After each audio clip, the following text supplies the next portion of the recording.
मर्यादा पुरुषोत्तम श्री राम जिनका सादर नमन करते हो, उन शस्त्रधारी और शास्त्रज्ञ भगवान परशुराम की महिमा का वर्णन शब्दों की सीमा में संभव नहीं।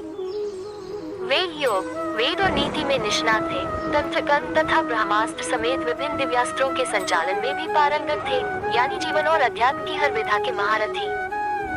विष्णु के छठे अवतार परशुराम पशुपति का तप कर परशुधारी बने और उन्होंने शस्त्र का प्रयोग को प्रवृत्तियों का दमन करने के लिए किया। कुछ लोग कहते हैं परशुराम ने जाति विशेष का सदैव विरोध किया, लेकिन ये तार्किक सत्य नहीं। तथ्य तो यह है कि संहार और निर्माण दोनों में कुशल परशुराम जाति नहीं अपितु अवगुण विरोधी थे। गोस्वामी तुलसीदास के शब्दों में जो खर दंड करहु नहीं तोरा, भ्रष्ट होए श्रुति मार्ग मोरा की परंपरा का ही उन्होंने भली भांति पालन किया।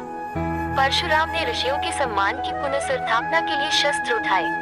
उनका उद्देश्य जाति विशेष का विनाश करना नहीं था। यदि ऐसा होता तो वे केवल यह वंश को समूल नष्ट न करते।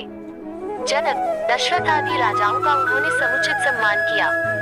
सीता स्वयंवर में श्री राम की वास्तविकता जानने के बाद प्रभु का अभिनंदन किया, तो कौरव सभा में कृष्ण का समर्थन करने में भी परशुराम ने संकोच नहीं किया। कर्ण को श्राप उन्होंने इसलिए नहीं दिया कि कुति पुत्र किसी विशिष्ट जाति से संबंध रखते हैं, वरन असत्य वाचन करने के दंड स्वरूप कर्ण को सारी विद्या विस्मृत हो जाने का श्राप दिया था। कौशल्या पुत्र राम और देवकी नंदन कृष्ण से अगाध स्नेह रखने वाले परशुराम ने गंगा पुत्र देवव्रत भीष्म पितामह को न सिर्फ युद्धकला में प्रशिक्षित किया, बल्कि यह कहकर आशीष भी दी कि संसार में किसी गुरु को ऐसा शिष्य पुनः कभी प्राप्त न होगा। पौराणिक मान्यता के अनुसार अक्षय तृतीया को ही त्रेता युग का प्रारंभ हुआ था। इसी दिन यानी वैशाख शुक्ल तृतीया को सरस्वती नदी के तट पर निवास करने वाले ऋषि जमदग्नि तथा माता रेणुका के घर प्रदोष काल में जन्मे थे परशुराम। परशुराम के क्रोध की चर्चा बार बार होती है, लेकिन आक्रोश के कारणों की खोज बहुत कम हुई है।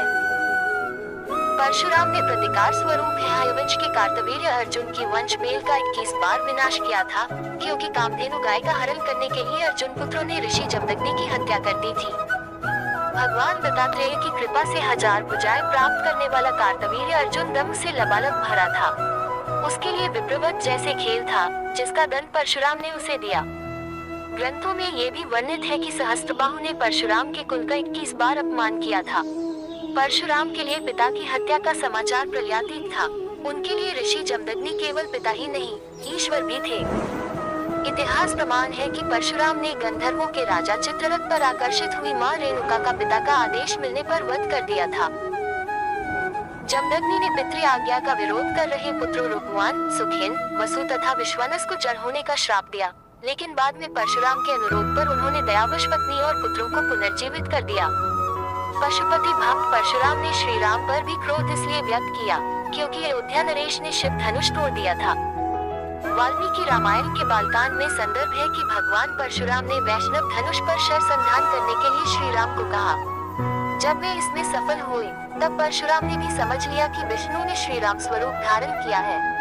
परशुराम के क्रोध का सामना तो गणपति को भी करना पड़ा था। मंगल मूर्ति ने परशुराम को शिव दर्शन से रोक लिया था। रुष्ट परशुराम ने उन पर परशु प्रहार किया, जिससे गणेश का एक दांत नष्ट हो गया और वे एकदम कहलाए।